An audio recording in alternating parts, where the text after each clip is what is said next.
Good morning friends. आज का हमारा टॉपिक है भारत में एमपी और एमएलए कैसे बने, सामान्य जानकारी।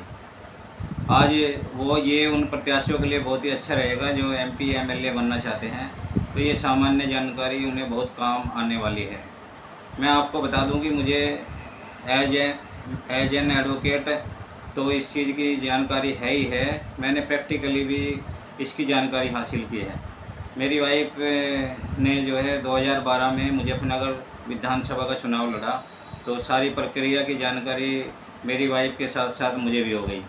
मेरी वाइफ ने जो है एज ए निर्दलीय प्रत्याशी चुनाव लड़ा था और उसमें जो है उन्हें 613 वोट मिले थे। यहाँ पे थोड़ा सा मैं बताना चाहूँगा कि 613 वोट दिखने में ज़्यादा लग रहे हैं, लेकिन विधानसभा के हिसाब से काफ़ी कम वोट हैं और ये केवल 2% वोट थे। कुल डली वोट का 2% थे।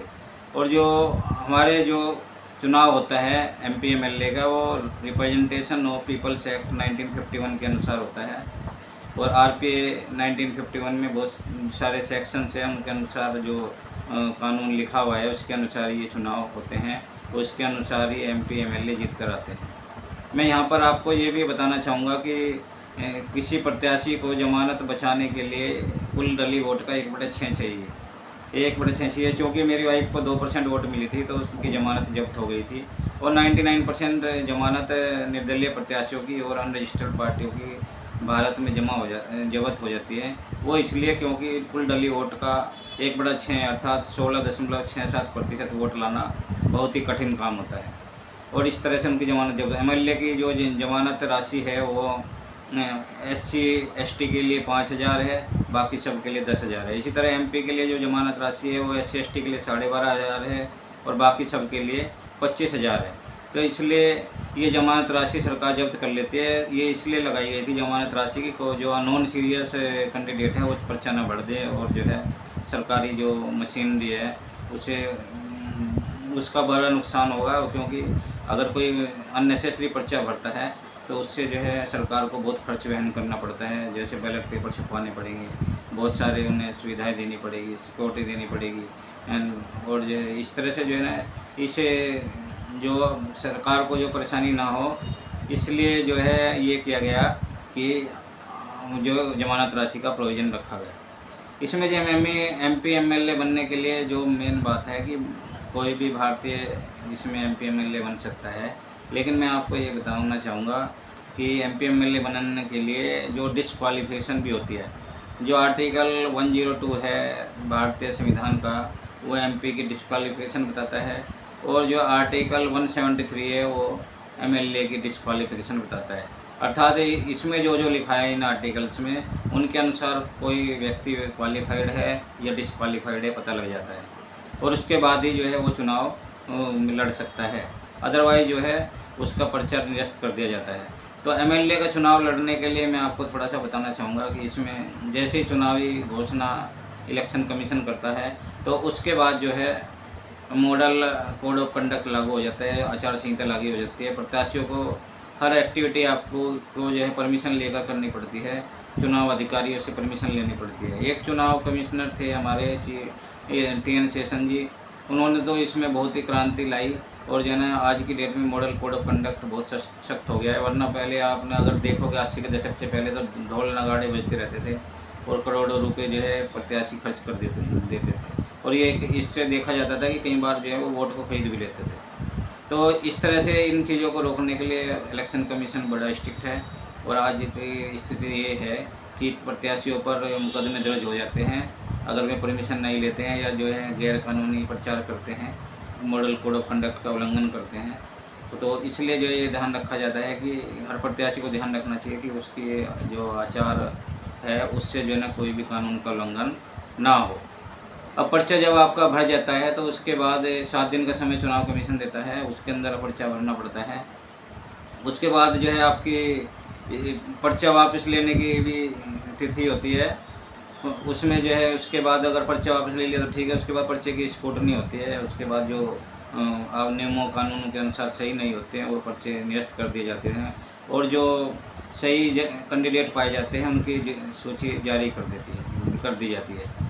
इसके बाद जो है आपका पोलिंग डे आता है। पोलिंग डे में आपको जो चुनाव के प्रत्याशी होते हैं उन्हें एक अधिकृत पास मिलता है और किसी भी पोलिंग बूथ पर जा सकते हैं, बगैर रोक टोक के जा सकते हैं। इसके अलावा जो पोलिंग बूथ पर पोलिंग एजेंट होते हैं और हर प्रत्याशी का एक इलेक्शन एजेंट होता है। इलेक्शन एजेंट को ये पावर होती है कि वो विभिन्न पोलिंग बूथ के लिए जो है पोलिंग एजेंट नियुक्त कर सके। और मैं आपको ये बताना चाहूँगा कि एक जो विधानसभा होती है एमएलए के लिए, उसमें लगभग 200 से ज़्यादा ही होते हैं आपके जो है पोलिंग बूथ। और हर पोलिंग बूथ पे मान के चलो अगर 5 भी कमरे हैं तो 200 पंजे आपका 1000 पोलिंग के कमरे हो जाएंगे। और एक अगर आपने पोलिंग एजेंट बिठाया और उसे 1000 रुपये दिया तो आपका हो गया 200 पंजे जो है 1000 200 को 1000 रुपये आपने दिया है तो आप लगा लिए कि कितना हो जाएगा, 1000 को 1000 से गुना करो, है ना। तो ये आपका एक ही दिन में 2 लाख रुपए हो जाएंगे, है ना। 1000 गुना 1000 अब ये आपका खर्चा आ जाएगा 10 लाख और 2 20 लाख का खर्चा आ जाएगा इसमें। और अगर ये किसी कैंडिडेट को ये मान लिया 60 दिन तक ये 20 लाख खर्च करना पड़ जाए तो आप समझ लो कि कितना 2 करोड़ 12 करोड़ के करीब खर्च हो जाएगा। और जो चुनाव की लिमिट होती है वो खर्च करने की एमएलए के लिए 75 लाख ही है और जो है एमपी के लिए थोड़ी ज़्यादा है। तो इसलिए जो है आप जो एक लिमिट में खर्चा करना पड़ता है। इसके लिए आपको एक डायरी दी जाती है हर प्रत्याशी को और उसमें उसे खर्च लिखना होता है। और जो चुनाव अधिकारी हैं इस काम के लिए बिठाए गए हैं उन्हें इस खर्च को लगभग रोज़ दिखाना पड़ता है, जिससे पता लग पाए कि इस प्रत्याशी ने कितना खर्च किया है। और अगर कोई ऐसा प्रत्याशी ऐसा नहीं करते हैं, चुनाव खर्चे का ब्यौरा जारी नहीं करते हैं, तो उससे जो है आगे 3 साल के लिए एमपी या एमएलए का चुनाव लड़ने के लिए बैन कर दिया जाता है। तो इसलिए चुनाव की प्रक्रिया इतनी आसान नहीं है जितना लोगों को लगता है कि जो है कोई भी चुनाव लड़ सकता है, कोई भी चुनाव जीत सकता है। चुनाव लड़ने के लिए आपको बहुत ही ताकत की ज़रूरत पड़ती है। और जो राष्ट्रीय पार्टी है उन्हें जो उनके प्रत्याशी होते हैं उन्हें एक फ़ायदा होता है कि उन्हें सिर्फ एक प्रपोजर की ज़रूरत होती है वोटर के रूप में। जो निर्दलीय प्रत्याशी होते हैं उन्हें 10 प्रपोजर चाहिए। इसी तरह जो अनरजिस्टर्ड पार्टियां हैं उनमें भी जो है 10 प्रपोजर की ज़रूरत पड़ती है। तो इस कारण से जो है राष्ट्रीय पार्टियां जो होती हैं उन्हें कुछ सहूलियतें मिलती हैं, कुछ प्रिविलेजेस मिलती हैं जो निर्दलीय प्रत्याशी के पास नहीं होती हैं। इसलिए ज़्यादातर निर्दलीय प्रत्याशी चुनाव लड़ने के बाद सोचते हैं कि उन्हें फ़ायदा होगा, लेकिन ज़्यादातर जो है आर्थिक रूप से तो हानि होती है। भाई मैं आगे नहीं कह सकता कि भाई किसी की इच्छा अगर पहचान बनाने की और उसकी पहचान बन गई तो फिर मैं ये नहीं कह सकता कि उसे कोई हानि हुई है। उसने पहले ये चीज़ उसके दिमाग में रही होगी भाई मुझे इतना खर्चा करना है और उसने खर्चा करना ही था तो उसे हानि में नहीं कह सकते, वो उसकी हैबिट में आएगी, उसके शौक़ में आएगी। तो मैं यहाँ पर ये कहना चाहूँगा कि एमएलए बनने या एमपी बनने के लिए आपके पास एक बड़ा सपोर्टर बेस होना चाहिए। क्योंकि अक्सर ये होता है कि जो राष्ट्रीय पार्टी होती है उनके जो एमपी होते हैं उनका अच्छा पॉपुलैरिटी बढ़ जाती है। अब पॉपुलैरिटी बढ़ जाती है तो अगर वे किसी कारणवश राष्ट्रीय पार्टी से टिकट नहीं पाते हैं तो उन्हें निर्दलीय भी अगर चुनाव लड़े तो अक्सर जीत जाते हैं। जैसे बिहार में पप्पू यादव जी निर्दलीय चुनाव लड़े और जीत गए क्योंकि वो पहले भी पार्टी से जो है एमपी एमएलए रहे हैं। तो इससे जो है ये पता लगता है कि आप को राष्ट्रीय पार्टी से ही अगर टिकट मिले तो अच्छा है, अदरवाइज आप दूसरे तरीके से अपनी इतनी पॉपुलरिटी बढ़ाएं कि आपको विधान परिषद या राज्यसभा में जाने के लिए पार्टियां एग्री हो जाएं और आपको जो है राज्यसभा या विधान परिषद में पहुँचाएँ। चुनाव लड़ना इतना हंसी खेल नहीं है। चुनाव लड़ने के लिए बहुत पैसे की भी आवश्यकता पड़ती है, बहुत रेपुटेशन की आवश्यकता पड़ती है और आपको जो है 24 घंटे जन सेवा के लिए तैयार रहना पड़ता है। ये पॉलिटिक्स एक रेपुटेशन का भी खेल है। अगर आपको बहुत ही हाई रेपुटेशन है तो आप पॉलिटिक्स में कामयाब हो पाते हैं। अगर आपकी रेपुटेशन कहीं भी डाउन होती है तो आपको जो है पॉलिटिक्स में नीचे गिरने से कोई नहीं रोक सकता है। इसलिए मैं ये कहना चाहूँगा कि जो है आप अपनी रेपुटेशन अच्छी बनाएं और अपना आपको डिस्क्वालीफाइड ना बनाएं किसी भी तरह से, क्योंकि डिस्क्वालिफिकेशन के लिए आर्टिकल 102 जो मैंने बताया है एमपी के लिए और 173 एमएलए के लिए, उसके अलावा उसी में ये लिखा हुआ है कि जो रिप्रेजेंटेशन ऑफ पीपल एक्ट है उसका जो सेक्शन 8 है वो हर प्रत्याशी पर लागू होगा। और सेक्शन 8 में जो लिखा हुआ है वो कुछ प्रोविज़न है उसमें, जैसे सेक्शन 3 में प्रोविज़न है कि अगर किसी कैंडिडेट को जो सेक्शन 8 का सब सेक्शन 3 है उसमें ये प्रोविज़न है कि अगर किसी कैंडिडेट को 2 साल मिनिमम की सज़ा हो जाती है तो उसके बाद वो 6 साल तक चुनाव नहीं लड़ेगा। इसके अलावा भी कुछ धाराएं हैं विभिन्न एक्ट्स की जिसमें लिखा हुआ कि अगर इन धाराओं में मुझे 6 साल से कम की सज़ा भी होती है तो फिर कन्विक्शन जो सज़ा है, कन्विक्शन डेट के बाद भी वो 6 महीने तक चुनाव लड़ नहीं पाएगा। इसके अलावा अगर जुर्माना होता है उसके बाद भी वो 6 महीने तक चुनाव अगर जुर्माना होता है उसके बाद भी वो 6 साल तक चुनाव लड़ नहीं पाता है। तो मेन इसमें जो है आपको 6 साल तक बार किया जाता है, अगर जो है आप डिस्क्वालीफाइड किसी भी तरह से हैं तो कन्विक्शन के बाद से। अभी एक केस आया था आपका lily Thomas versus union of India. उसमें तो क्या होता था कि अगर कोई 2 साल के लिए कन्विक्ट हो गया है नेता तो अपील डाल देता था तो उसकी सदस्यता बची रहती थी।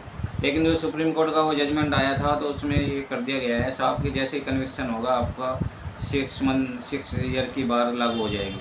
मतलब जैसे कन्विक्शन की जजमेंट आएगा उस डेट से आपको 6 साल तक चुनाव नहीं लड़ने दिया जाएगा एमपी और एमएलए का। ये lily Thomas versus union of India का केस है और यही वो केस था जिसके लिए अगेंस्ट एक बिल पीवी नरसिम्हा राव मनमोहन सिंह जी की सरकार में लाना चाहते थे कांग्रेस सरकार, जिसे राहुल गांधी जी ने फाड़ दिया था। राहुल गांधी ने ये फाड़ा था कि नहीं भाई, हम नेताओं को भी ऐसे नेता हमें चाहिए जो क्लीन चिट इमेज वाले होने चाहिए। तो ऐसा बिल क्यों लाए हम कि पता लगे उसने अपील की और जो है उसकी सदस्यता बहाल हो गई। तो मैं भी राहुल गांधी जी के उस फैसले का समर्थन करता हूँ। और कुछ लोग कहते हैं जी उसने पार्टी के अगेंस्ट काम किया, लेकिन ये बहुत ही मर्दानगी वाली बात है, पुरुषार्थ वाली बात है और जो है एक ईमानदार छवि दिखाने वाली बात है।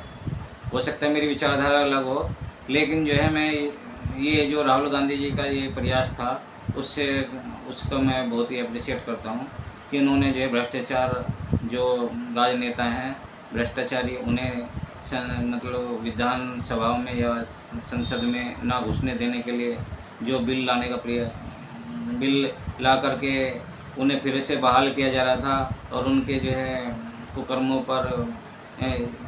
को ढका जा रहा था, उसे रोकने का प्रयास राहुल गांधी जी ने किया और मैं उसके लिए उन्हें बधाई देता हूँ। हालांकि उसी तरह के एक अपराध में उन्हें जो है मोदी थे एक गुजरात के, उनके खिलाफ उन्होंने बोला तो उन्हें कन्विक्शन पे स्टे कराना पड़ा, उसके बाद ही उनकी सदस्यता बच पाई। तो इसलिए मैं ये कहना चाहूँगा कि एमपी और एमएलए बनना अच्छी बात है, क्योंकि इसके बाद ही आपके आगे के जो चैनल हैं वो खुलते हैं। अगर आप एमएलए बनेंगे तो मंत्री बनेंगे, मंत्री बनेंगे तो मुख्यमंत्री बनेंगे। इस तरह से अगर आप एमपी बनेंगे तो आप जो है कैबिनेट मंत्री, राज्य मंत्री बनेंगे और उसके बाद आप प्रधानमंत्री बनेंगे। तो इस तरह से जो है आपको पहले एक तरह से ये गेट पास है। आपको अगर बड़ी पोस्ट पे पहुंचना है, संवैधानिक पोस्ट पे पहुंचना है, तो उसके लिए एक गेट पास आपको एमएलए का है या एमपी का है। आपको ये देखना है कि आप केंद्र सरकार में अपनी सेवाएं देना चाहते हैं या आप जो है राज्य सरकार में अपनी सेवाएं देना चाहते हैं। उसी हिसाब से आप जो है एमपी और एमएलए का चुनाव लड़ सकते हैं। इसके अलावा जो मैंने बताया है कि जो रिसोर्सेज आपको चाहिए एमपी एमएलए के लिए, वो मैं आपको बता चुका हूँ। और जो है उसके अलावा कई बार मैंने ये देखा है कि कुछ सरकारी कर्मचारी रिटायर होते हैं, कुछ छोटे व्यापारी होते हैं, उन्हें लगता है कि भाई वो चुनाव जीत जाएंगे तो वे पार्टी के पास टिकट मांगने जाते हैं, पार्टी टिकट नहीं देती है तो वे निर्दलीय लड़ते हैं।